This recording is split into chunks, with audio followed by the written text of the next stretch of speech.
Well, the funeral today brought together presidents and political foes, past and present. Take a look at the moment that President Trump took his seat from my coverage live earlier this morning.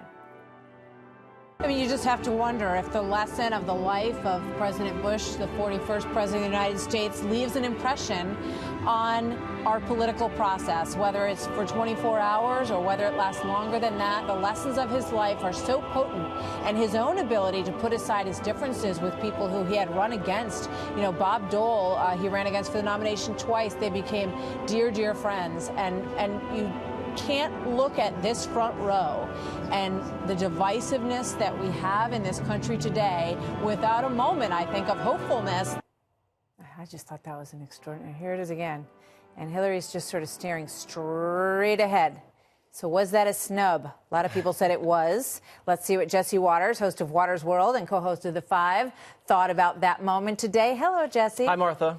So what did you make of the talk about interpersonal dynamics? There was a lot going on there. Yeah, there was a lot to look at. I mean, one guy shredding the other guy's legacy, the other guy wiretapped the other guy, the row before, you know, have the dossier getting thrown around. It's ugly. And think about some of the things they've said about each other. I mean, you are a foreign-born terrorist sympathizer. Oh. You are a mentally ill traitor. Hey, you're a rapist. Horrible things, yet they sat next to each other. I thought it was fine. I didn't see any snubs. It's a somber moment. They're in the first row. What are they going to reach across? Well, I mean, look at Hillary. You know, she just looked straight ahead. Mm-hmm.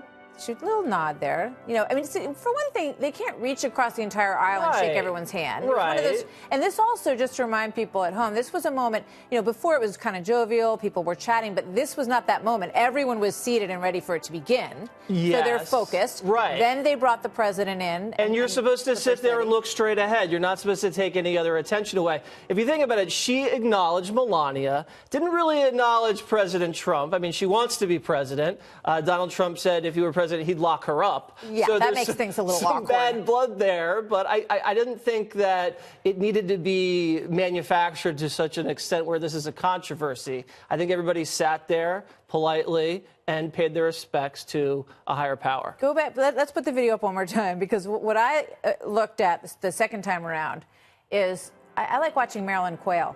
She's like, oh, this is going to be interesting. She's like, get the popcorn out. This is going to be interesting. And then, I don't know if you can see, but Dick Cheney was in the background. He also was watching the whole thing. He's like, I'm removed now. I don't really need to worry about this stuff anymore. But he watched every single. Cheney's got his eyes on everything.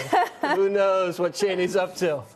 But it's always extraordinary to see a collection of our nation's presidents all in that front row today. It was quite something. Very special. From beginning to end. Jesse, thank you. Thank you, Martha. Ending the evening with me. It's great to have you with us, as always, on a Wednesday.